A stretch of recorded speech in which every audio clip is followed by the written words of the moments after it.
Welcome back.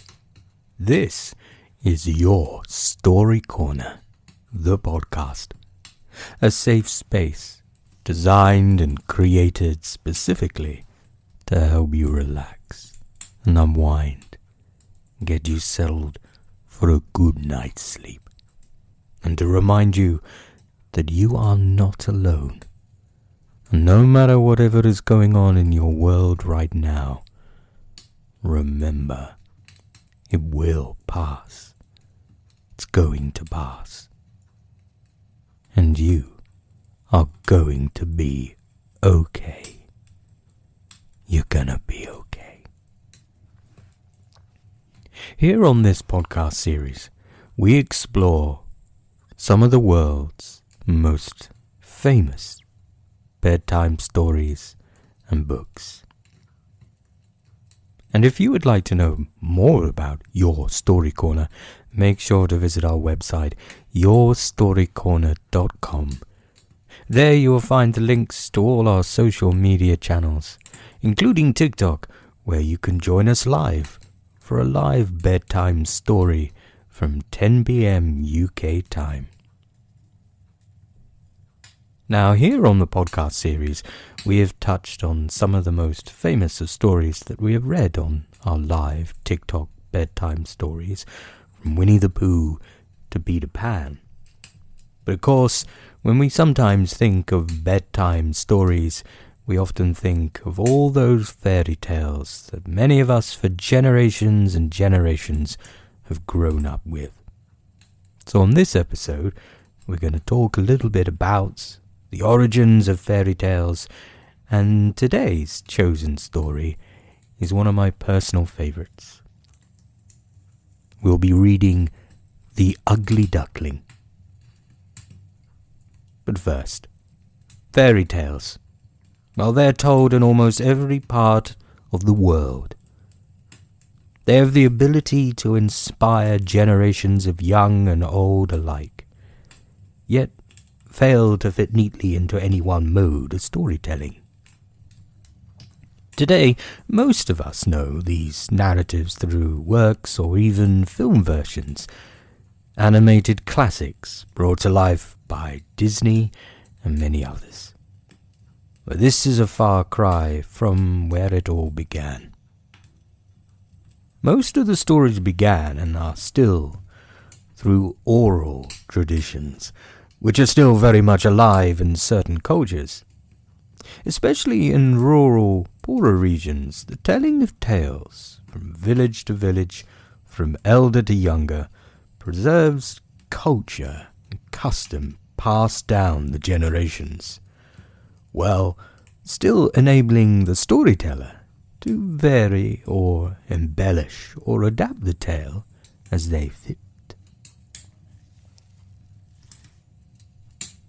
To provide an attempt at a definition, a fairy tale is a type of short story that typically features fantasy characters, such as dwarfs, elves, fairies, giants, gnomes, goblins, mermaids, trolls, witches, and usually magic or enchantments to boot. Fairy tales may be distinguished from other narratives such as legends, which generally involve the belief in the veracity of the events described, King Arthur and the rest. There are also moral tales, including fables. In cultures where demons and witches are perceived as real, fairy tales may merge into legends, where the narrative is perceived both by the storyteller and the listeners as being grounded in historical truth. However, unlike legends and epics, they usually do not contain more than superficial references to religion, actual places, people, and events. And the history of the fairy tale is particularly difficult to trace, as most often it is only the literary forms that are available. Still, written evidence indicates that fairy tales have existed for thousands of years, although not perhaps recognized as a genre. Many of today's fairy narrators have evolved from centuries-old stories that have appeared with variations in multiple cultures around the world. If you think of Disney's Aladdin and compare that to a British pantomime Aladdin, the differences of how the same story is told, but slightly differently to fit different cultures and audiences. Also, of course, Disney's most famous modern hit, Frozen, is loosely adapted from The Snow Queen, which in itself has changed and had been adapted over the years. Same stories, told different ways, but magic coming to life. The genre of fairy tales is somewhat difficult to pin down, but was first marked out by writers of the Renaissance, such as Giovanni Francisco Straparola and Giambattista Basile, but then so cemented by the works of later collectors such as Charles Perrault and the Brothers Grimm. The oral tradition of the fairy tale came long before the written page, however, as tales were told or enacted dramatically rather than written down, and handed from generation to generation. So because of this, many fairy tales appeared in written literature throughout different cultures, just as again, told slightly differently. The fairy tale as a genre became popular among the French nobility of the 17th century, and among these tales was Charles Perrault's most famous workings of Sleeping Beauty and Cinderella.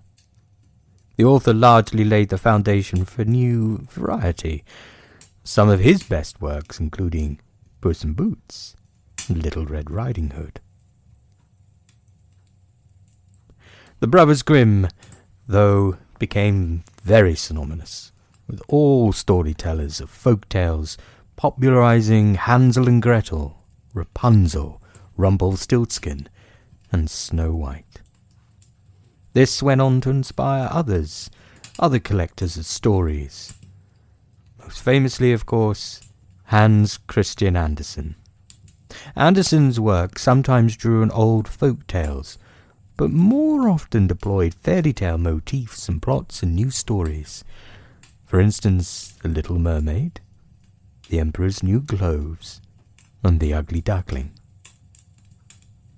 Fairy tales are still written in the present day, attesting to their enormous popularity and their cultural longevity.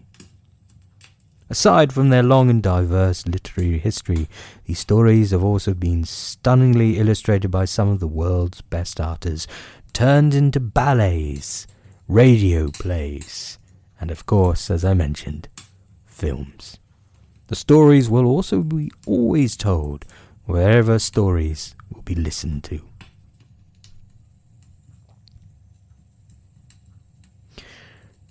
Today's bedtime story is one of my absolute favorites, The Ugly Duckling. But how much do you know about Hans Christian Andersen? Well, he was a curious chap. Born on April 2nd, 1805, just outside of Copenhagen, Denmark. His family was deeply impoverished, but he went through his education, and though he suffered abuse and hard times at the hands of his educators, he went on to become one of the most acclaimed children's writers of all time. And given the struggles of his young life, it's no wonder that Andersen often drew on his own woes to fill his many fables. For instance, tonight's bedtime story, The Ugly Duckling, was inspired by his own experiences with bullying growing up. He wanted to give other children struggling with low self-esteem the hope of turning into beautiful swans. A curious individual.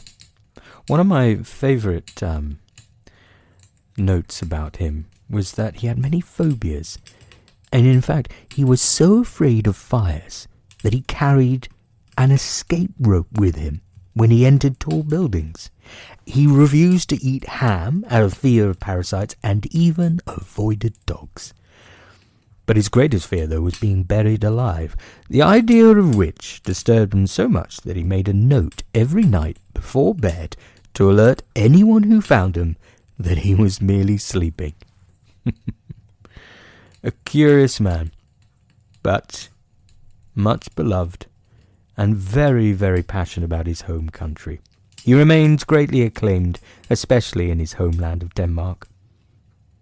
He was given a large bronze statue of himself, which still stands in the King's Garden by the city of Copenhagen, which you may be able to visit. But all that history was turned into some of the greatest stories of all time that have inspired other stories, modern works often inspired by those who came before it. And one of those stories, again, for me, one of my favorites, has been inspired and told in many different ways by many great authors since. The Ugly Duckling. And this is your bedtime story. So, now is the time to settle. Get comfy and cozy. You can bob your headphones on, your eye mask on, put the device to one side and close your eyes. Focus on the sound of my voice. Breathe as you do so, against the warmth of the crackling fireplace, and allow your mind to create the pictures in your mind, and enjoy your bedtime story. This is The Ugly Duckling. It was so beautiful in the country. It was the summertime. The wheat fields were golden, the oats were green, and the hay stood in great stacks in the green meadows. The stork paraded about them on his long red legs, chattering away in Egyptian, the language he had learned from his lady mother.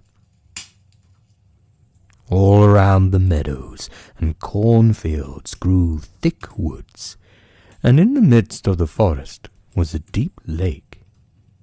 Yes, it was beautiful. It was delightful in the country. In a sunny spot stood a pleasant old farmhouse, circled all about with deep canals, and from the walls down to the water's edge grew great buttocks, so high that under the tallest of them a little child might stand upright. The spot was as wild as if it had been in the very centre of the thick wood. In this snug retreat sat a duck upon her nest, watching for her young brood to hatch, but the pleasure she had felt at first was almost gone. She had begun to think it was a wearisome task, for the little ones were so long coming out of their shells, and she seldom had visitors. The other ducks liked much better to swim around in the canals than to climb the slippery banks, and sit under the burdock leaves to have gossip with her. It was a very long time to stay so much by herself. At length, however, one shell cracked, and soon another, and from each came a living creature that lifted its head and cried, "Beep, beep." "Quack, quack," said the mother, and they all tried to say it too as well as they could, while they looked all about them on every side at the tall green leaves. Their mother allowed them to look about as much as they liked, because green is good for the eyes. "What a great world it is, to be sure," said the little ones, when they found how much more room they had than when they were in the eggshell. "Is this all the world, do you imagine?" said the mother. "Wait till you have seen the garden. Far beyond that stretches down to the pastor's field, though I have never ventured to such a distance. Are you all out?" she continued, rising to look. "No, not all. The largest egg lies there yet, I declare. I wonder how long this business is to last. I'm really beginning to be tired of it." But for all that, she sat down again. "Well, how are you today?" quacked an old duck who came to pay her a visit. "There's one egg that takes a deal of hatching. The shell is hard and will not break," said the fond mother, who sat still upon her nest. "But just look at the others. Have I not a pretty family? Are they not the prettiest little ducklings you ever saw? They are the image of their father, the good-for-naught. He never comes to see me." "Let me see the egg that will not break," said the old duck. "I have no doubt it's a guinea fowl's egg.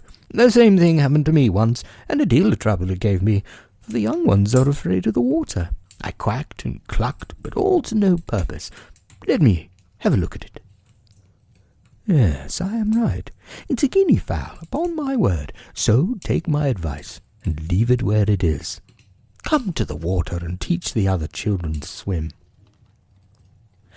"I think I will sit a little while longer," said the mother. "I have sat so long, a day or two won't matter." "Very well, please yourself," said the old duck, rising, and she went away.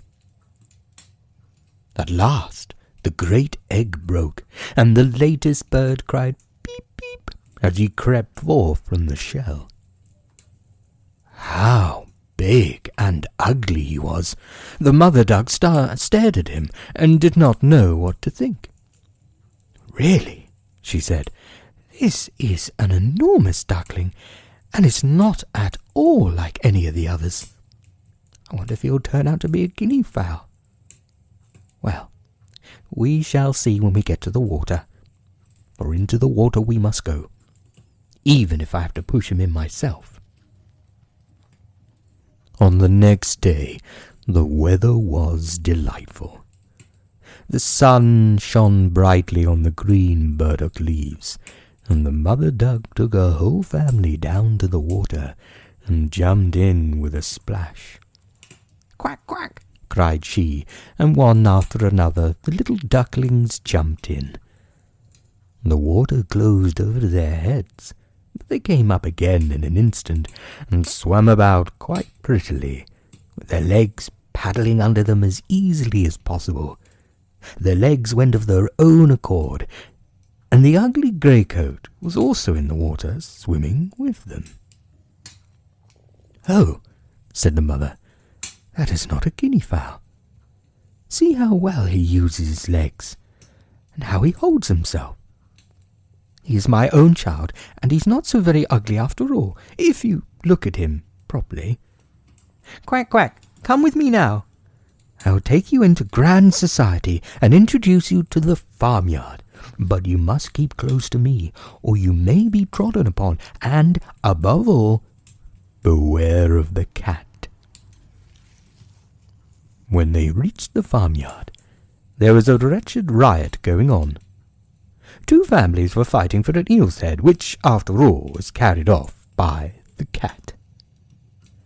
"See, children, that is the way of the world," said the mother duck, wetting her beak, for she would have liked the eel's head herself. "Come now, use your legs, and let me see how well you behave. You must bow your heads prettily to the old duck yonder. She is the highest born of them all, and has Spanish blood. Therefore she is well off. Don't you see she has a red rag tied to her leg, which is something very grand and a great honour for a duck? It shows that everyone is anxious not to lose her, and that she is to be noticed by both man and beast. Come now, don't turn into your toes. A well-bred duckling spreads his feet wide apart, just like his father and mother, in this way. Now, bend your necks and say quack." The ducklings did as they bade, but the other ducks stared and said, "Look, here comes another brood. Is there not enough of us already? Bless me, what a strange-looking object one of them is. We don't want him here." and then one flew out and bit him. "Leave him alone," said the mother. "He's not doing any harm." "Yeah, but he's so big and ugly. He's perfectly fright," said the spiteful duck, "and therefore he must be turned out." "Yes, a little biting will do him good." "The others are my pretty children," said the old duck with the rag on her leg. "All but that one. I wish his mother could smooth him up a bit. Really is ill-favoured." "That is impossible, your grace," replied the mother. "He is not pretty, but he has a very good disposition, and swims as well as the others, or even better. I think he will grow up pretty, and perhaps be smaller. He has remained too long in the egg, and therefore his figure is not properly formed." And then she stroked his neck and smoothed the feathers, saying, "It is a drake, and therefore not of so much consequence. I think he will grow up strong and able to take care of himself." "The other ducklings are graceful enough," said the old duck. "Now make yourself at home, and if you find an eel's head, you can bring it to me." And so they made themselves comfortable. But the poor duckling, who'd crept out of his shell last of all, and looked so ugly, was bitten and pushed and made fun of, not only by the ducks, but by all the poultry. "He's too big," they all said, and the turkey, who had been born into the world with spurs and fancied himself really an emperor, puffed himself out like a vessel in full sail, and flew at the duckling. He became quite red in the head with passion, so that the poor little thing did not know where to go, and was quite miserable, because he was thinking he was so ugly as to be laughed at by the whole farmyard. So it went on, from day to day, got worse and worse. The poor duckling was driven about by everyone, even his brothers and sisters were unkind to him, and would say, "Oh, you're an ugly creature. I wish the cat would get you." And his mother had been heard to say she wished he had never been born. The ducks pecked him, the chickens beat him, and the girl who fed the poultry pushed him with her feet. So at last he ran away, frightening the little birds in the hedges as he flew over the railings. "They are afraid because I am so ugly," he said. So he closed his eyes and flew still farther, until he came on a large moor inhabited by wild ducks. Here he remained the whole night, feeling very tired and sorrowful. In the morning, when the wild ducks rose in the air, they stared at their new comrade. "What sort of duck are you?" they all said, coming around him. He bowed to them and was as polite as he could be, but he did not reply to their question. "You are exceedingly ugly," said the wild ducks, "but that will not matter if you do not want to marry one of our family." Poor thing, he had no thoughts of marriage. All he wanted was permission to lie among the rushes and drink some of the water on the moor. After he had been on the moor 2 days, they came to wild geese, or rather goslings, for they had not been out of the egg long, which accounts for their impertinence. "Listen, friend," said one of them to the duckling, "you are so ugly, we will like you very well. Will you go with us, become a bird of passage? Far from here is another moor, in which there are some wild geese. All of them are unmarried. It's a chance for you to get a wife. You might make your fortune, ugly as you are." Bang! Bang! sounded in the air, and the 2 wild geese fell down among the rushes. Bang! Bang! echoed far and wide in the distance, and the whole flocks of wild geese rose up from the bushes. The sound continued from every direction, for the sportsmen surrounded them all, and some of them even seated on branches of trees overlooking the rushes. The blue smoke from the guns rose like clouds over the dark trees, and as it floated away across the water, a number of sporting dogs bounded in among the rushes, which bent beneath them wherever they went. How they terrified the poor duckling! He turned away his head to hide it under his wing, and at the same moment a large, terrible dog passed quite near him. His jaws were open, his tongue hung from his mouth, and his eyes glared fearfully. He thrust his nose close to the duckling, showed his sharp teeth, and then, splash, splash, he went into the water without touching him. "Oh," sighed the duckling, "how thankful I am for being so ugly, even a dog will not bite me." And so he lay quite still, while the shot rattled through the rushes, and gun after gun was fired over him.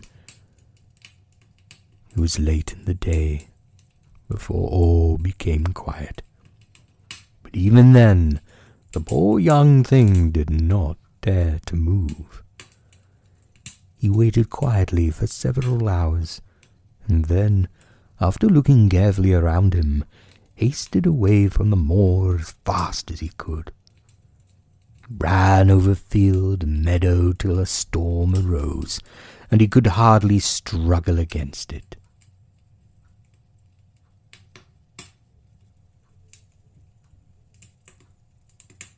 Towards evening, he reached a poor little cottage that seemed ready to fall, and only seemed to remain standing because it could not decide on which side to fall first.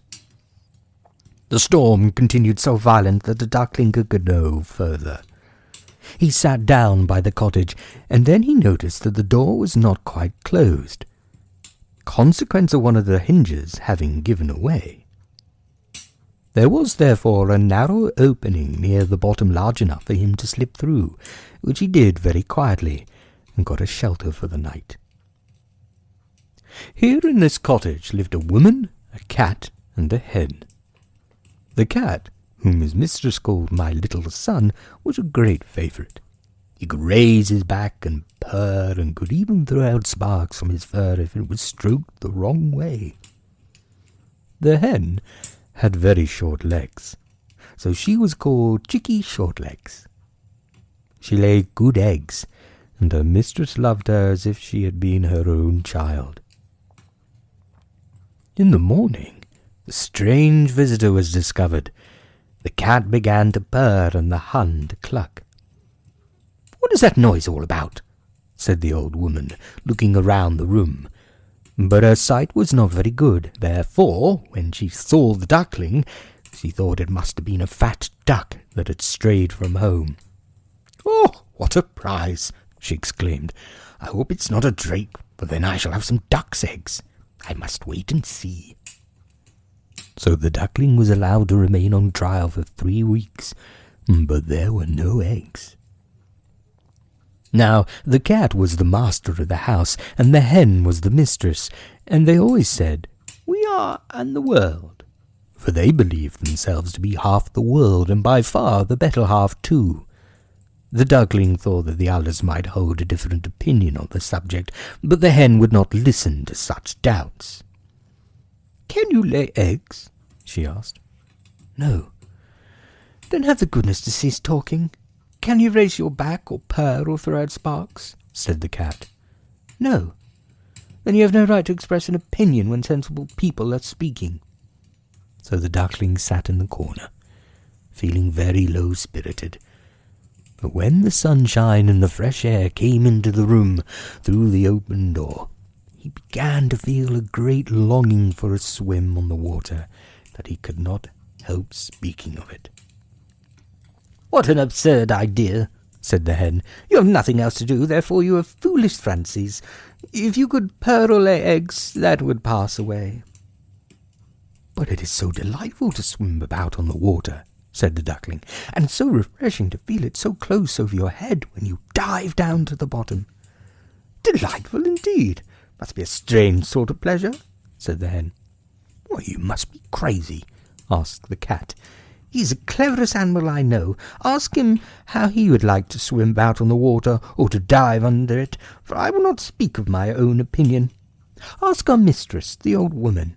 There is no one in the world more clever than she is. Do you think she would relish swimming and letting the water close over her head?" "I see you don't understand me," said the duckling. "We don't understand? Who can understand you, I wonder? Do you consider yourself more cleverer than the cat or the old woman?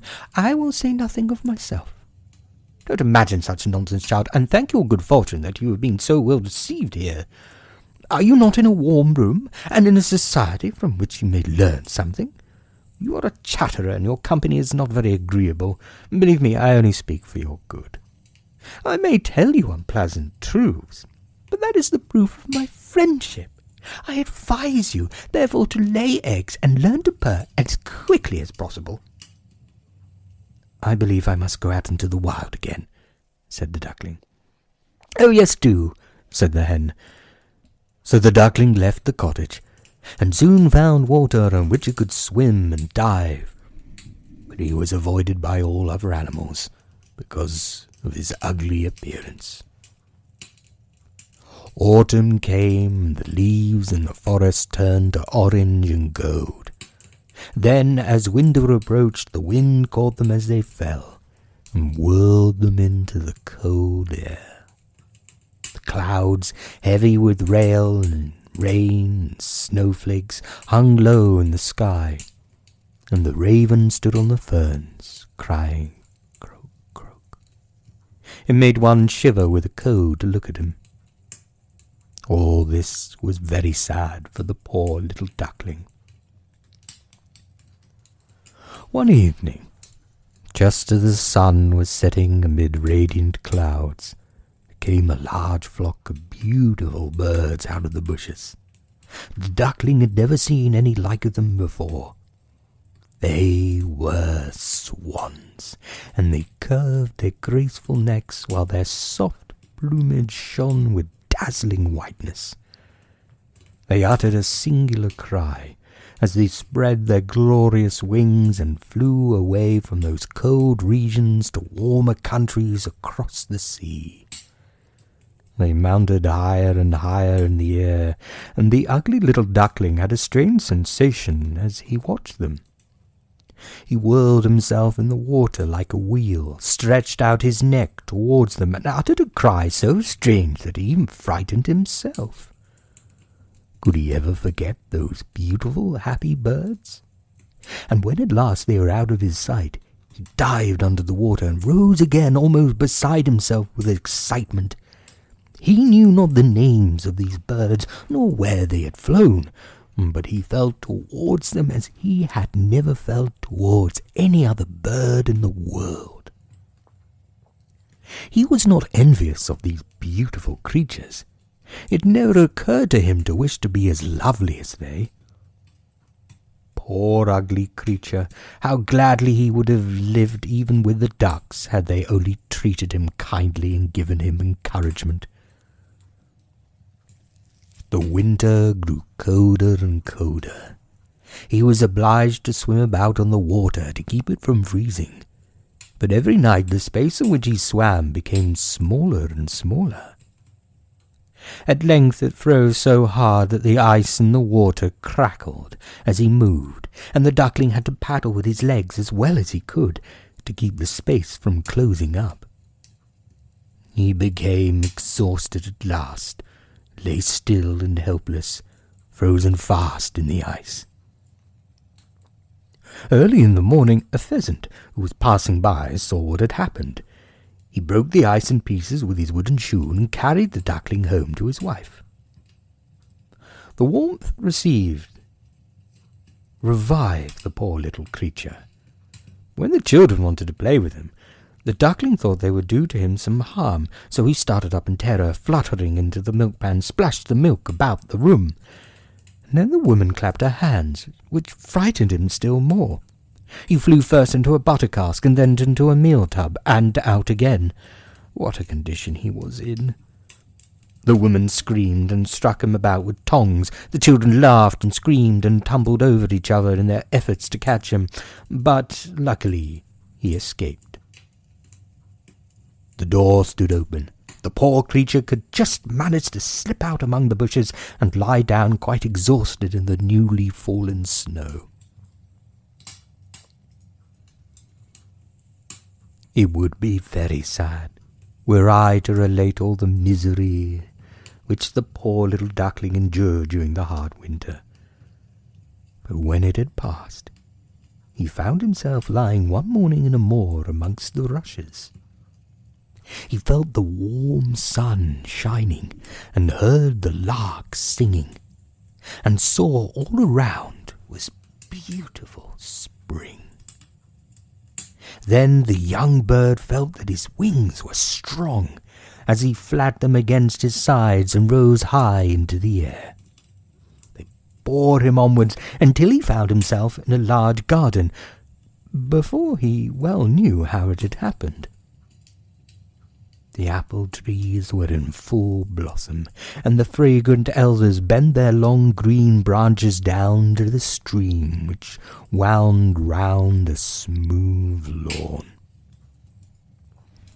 Everything looked beautiful in the freshness of early spring.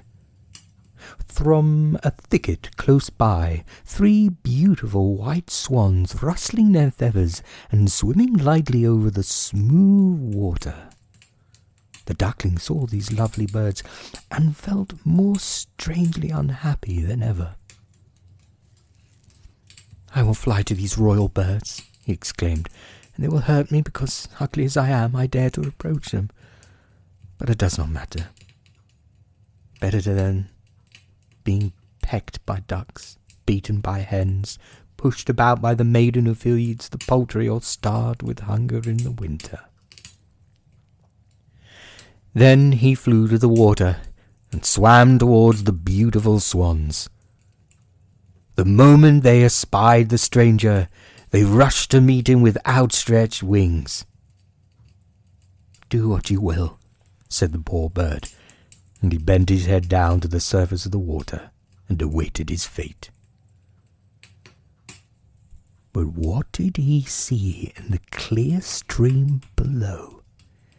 His own image, no longer a dark, grey bird, ugly, disagreeable to look at, but a graceful and beautiful swan. To be born in a duck's nest, in a farmyard, is of course no consequence to a bird, if it is hatched from a swan's egg. He now felt glad at having suffered sorrow and trouble, because it enabled him to enjoy so much better all the pleasure and happiness around him. For the great swans swam around the new corner and stroked his neck and with their beaks as a welcome. Into the garden presently came some little children, and they threw bread and cake into the water. "See," cried the youngest, "there's a new one." And the rest were delighted, and ran to their father and mother, dancing and clapping their hands and shouting joyously, "There's another swan come, a new one has arrived." And they threw more bread and cake into the water, and said, "The new one is the most beautiful of all.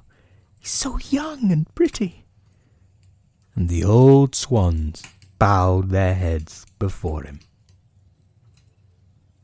Then he felt quite ashamed, and hid his head under the wing, for he did not know what to do. He was so happy, yet he was not at all proud.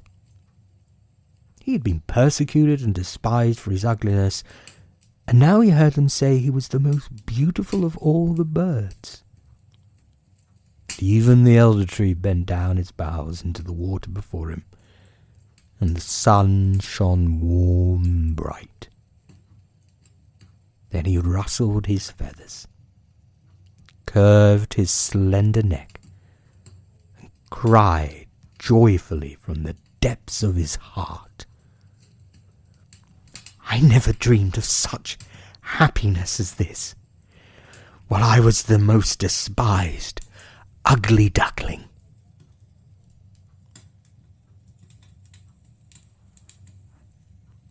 The end.